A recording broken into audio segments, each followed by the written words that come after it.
Hey, what's going on, guys? I got a special video for you today. This is one of my own vehicles. Actually, I bought this for my wife. This is a 2018 Nissan Murano, and today I'll be showing you how to do an oil change on this vehicle for the engine. And if you own this particular vehicle, you should subscribe to my channel because I'll be doing a full review on this vehicle. And also I'm going to show you how I upgraded this vehicle. Came equipped with no fog lights, and I'll show you exactly how you can add fog lights to this vehicle. And also I will be doing a stereo upgrade. So if you have this vehicle,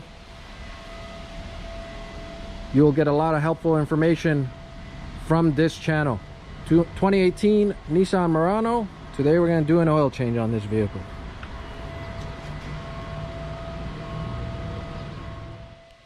All right, guys, so first thing we're gonna do here is we're gonna pop the hood. So if you go towards the driver's side of your vehicle, you're going to find this latch right there.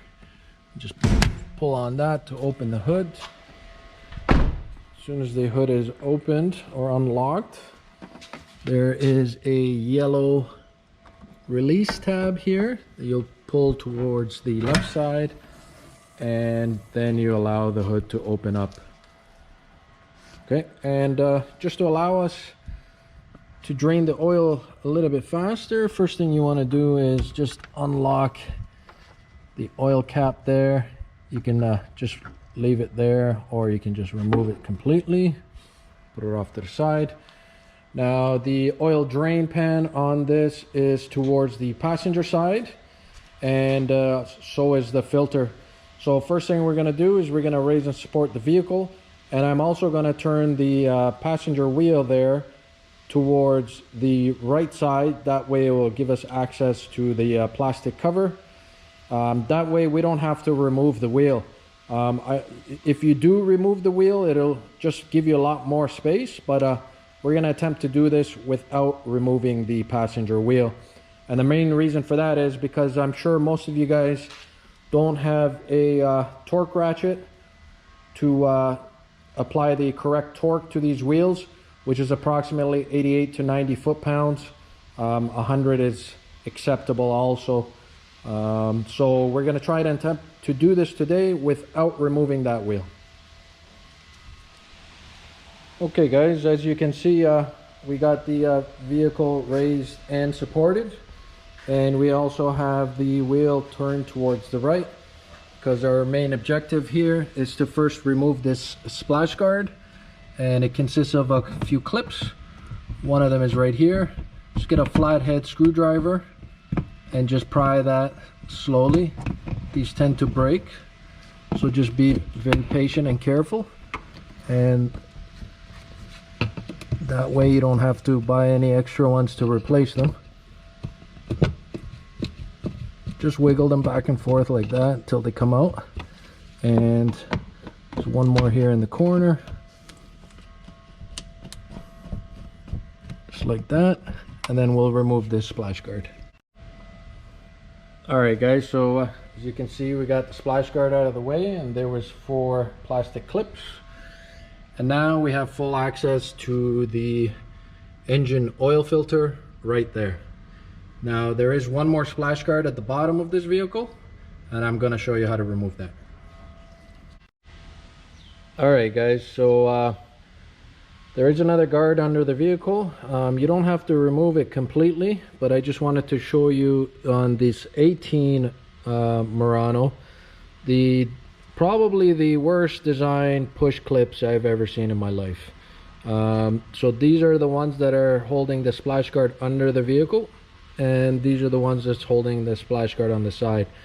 Now these ones are not bad at all because there is a way to remove them, whereas these ones here, if you look at the center right there, you have to use something very sharp and pointy, and you got to tap the screw that's in there in the upward position so that this becomes flat like that. If you can see as I'm squeezing it, so that you can remove it. Now if you hit it too hard, that screw part is going to go flying into the frame, which was what happened to this one. If you don't do it enough, you're going to damage it like I did to this one. Okay, and then I managed to get this one out somehow properly. Now these are definitely not going back, and I'm going to replace them with other clips that I have that are exactly like this, because these are a lot easier to remove. So if we look under the vehicle here, you can see that I removed, you only have to remove 2 of the clips, but I removed an extra one up here just to see how that clip actually gets removed. But what you can do now is just grab this cover and just bend it down just like that.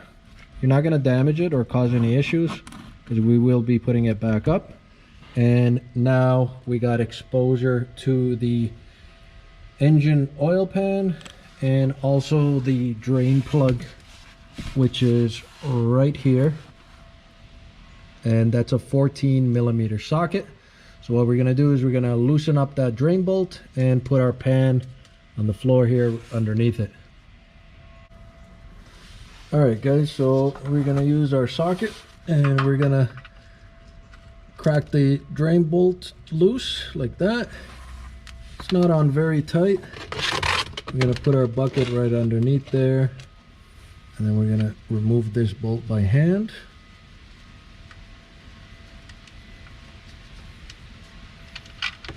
And we're going to let that drain out.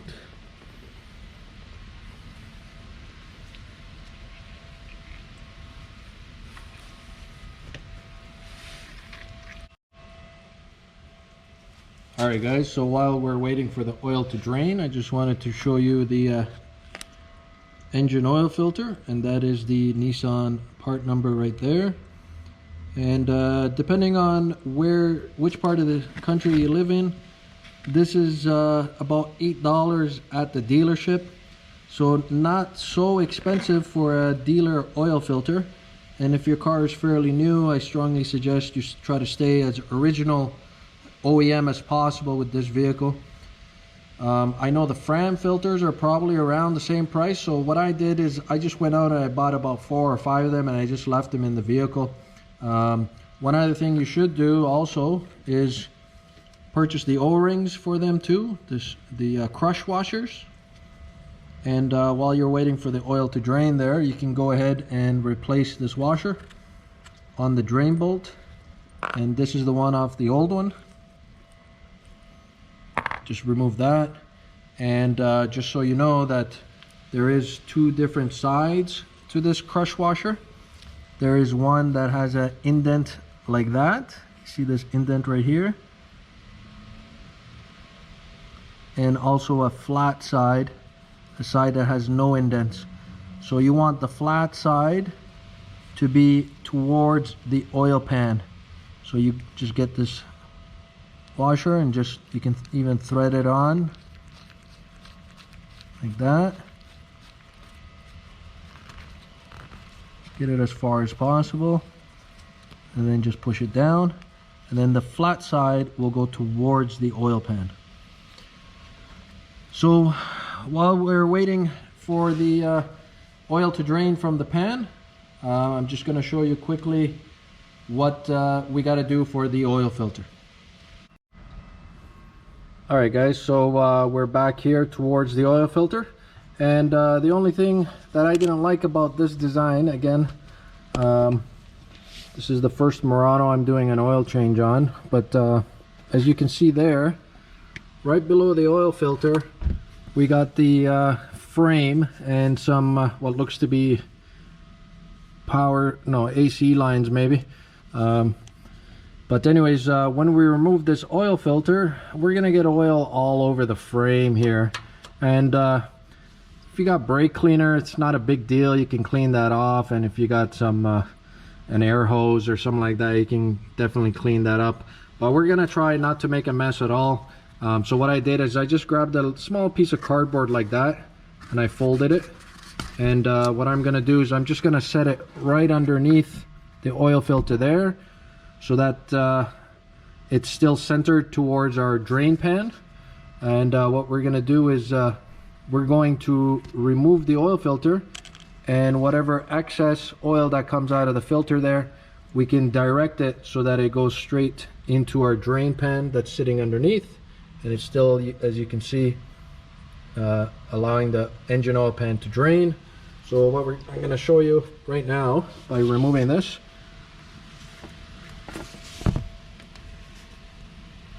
And whoever did the last one snugged that up too tight. Hang on a second, guys. Alright guys, so here's a little tip or a trick for you.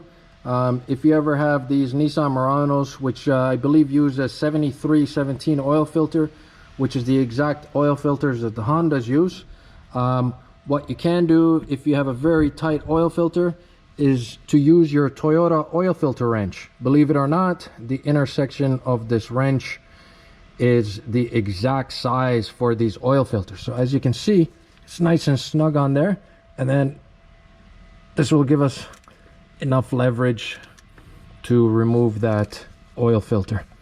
So what we're going to do here is we're going to crack the oil filter so that we can allow the oil to drain on top of that cardboard box that we put, as you can see, and then it gets directed right into our oil pan like that, rather than on the frame of the vehicle.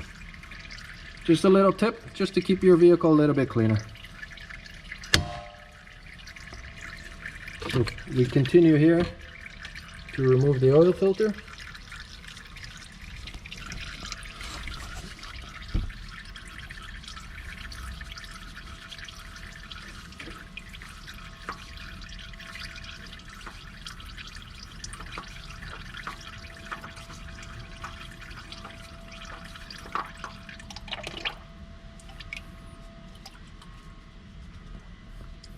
Oh, and we still got a little bit on the frame. Maybe we should have used a little bit bigger cardboard box. But regardless, it's nowhere near as messy as it could have been. Alright guys, as we're leaving that to drain, when you grab your new oil filter, just make sure that you lubricate the oil ring that's around the oil filter there, the O-ring, because as you saw, whoever put the last one on most likely did not, and or over tightened it. That will give you difficulties in removing the oil filter the next time you have to change the oil. So right now I'm just going to grab some brake cleaner, and I'm just going to spray down the engine oil cooler housing there, or the filter housing, and just start putting it back together. Alright guys, so we got our oil filter into place, and we're just about done here with the engine oil pan. So we're gonna go ahead and reinstall our drain plug. Again, this is a 14mm with the new O-ring. So just make sure that it's threaded in by hand at first, just like that. Just get it nice and snug, and then go ahead and grab your ratchet. Put it in the on position.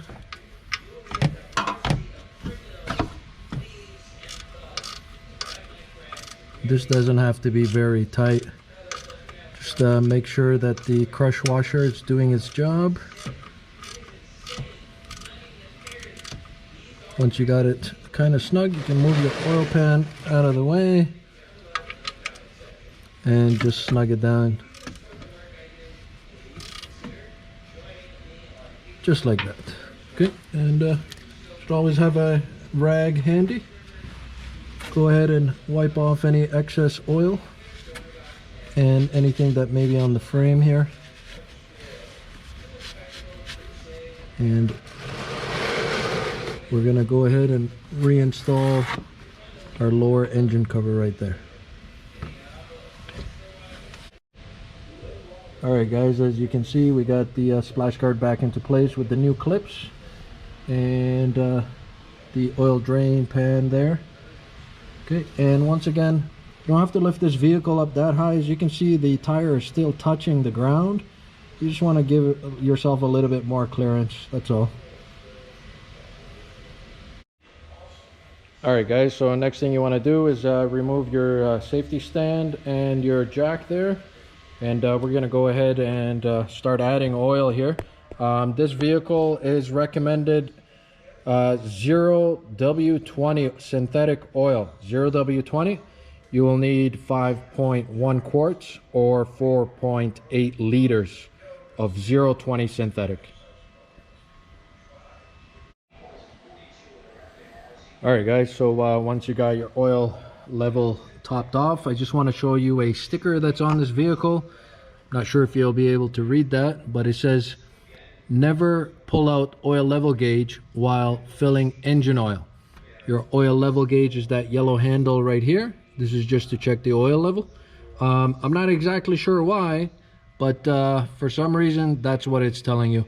If I do find out why, I'll leave it in the comment sections, and we'll go from there. So once you got the oil into place, you want to go ahead and start the vehicle. Let it run for about 20 seconds or so, and just check underneath the vehicle. Make sure you don't have any oil dripping from your drain bolt or your filter, and you're pretty much done. The last step is to reset the oil and maintenance light on the vehicle, and I'm going to show you how to do that just now. All right guys, so once you got your drain plug in place, filter in place, you've ran the vehicle for a few seconds, maybe 30 seconds or so.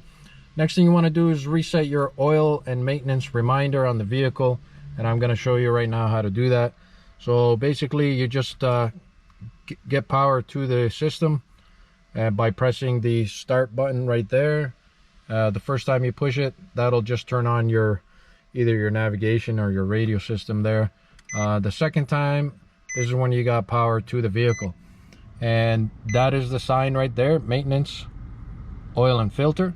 What we're going to do is we're going to toggle through the icons here, and we're going to come to our settings menu, which is right there, and you can do that by pressing these buttons here. So as you can see, as I press it, we're toggling through the menu. So we're going to go into settings, and then we're going to press the OK button, and then we're going to go down, still using the OK but pressing down until we get to the maintenance. And I hope you guys can see that. Let's see if I can get closer here. So we're in the maintenance, and then we're going to press OK, and the first option is oil and filter, then it's tire, and then there's other. So we're going to go into oil and filter, and what we're going to do first is reset the system, confirm reset. Again, we're going to press OK, yes. And what I'm going to do, as you guys can probably see right there, the oil and filter, I believe from the factory, is set at 8,000 kilometers. Not a big fan of the 8,000 mark personally. I like to do it at around 5,000. So I'm just going to go back up to that point. I'm going to press OK. And then I'm going to press the down button here. And as I do that, it's going to bring me down 500 kilometers each time. And my favorite number for oil changes is 5,000 kilometers for synthetic. So we're going to press OK. And now we've just reset it so that we get the oil and filter maintenance reminder every 5,000 kilometers. Now, you may be asking yourself, why would I do something like that? Personally, I recommend this to all my customers. I don't like the idea of 8,000 or even 10,000 or 12,000. There's some vehicles that tell you to change it every 15,000 kilometers. Now, it is a possibility, and it all really depends on the quality of the oil that you're using. But for me, from what I've seen in my 20 years of doing this, is the longer you wait to change the oil, the more it's going to break down. And the more it breaks down, the more sludge buildup you're going to have in your oil pan. Now, when you go to change the dirty oil and you have a very thin layer of sludge that's built up in the oil pan, and you add your new oil, even though you've changed the old oil, that sludge is not coming out with the old oil. At least not all of it is. So what I like to do is make sure that I keep the oil pan nice and clean, so that every time I change the oil, that all we're getting is nice clean oil in there. And if we do have a thin layer of buildup, as soon as we add the nice new clean oil in there, it's going to mix with that sludge and it's going to degrade that oil faster. So this is my personal preference. You guys can do it however you like. I don't recommend 10,000. For me is a big no-no. 5,000, 6,000, 7,000 is a good healthy number for synthetic oil changes. So once you've done that, you can press the left button here, and this will exit you back to the settings menu, and then we're gonna go back and we're all good to go. And that's my buddy Max there. Just keeping the peace in the neighborhood. Max, what you doing, buddy? Where you going?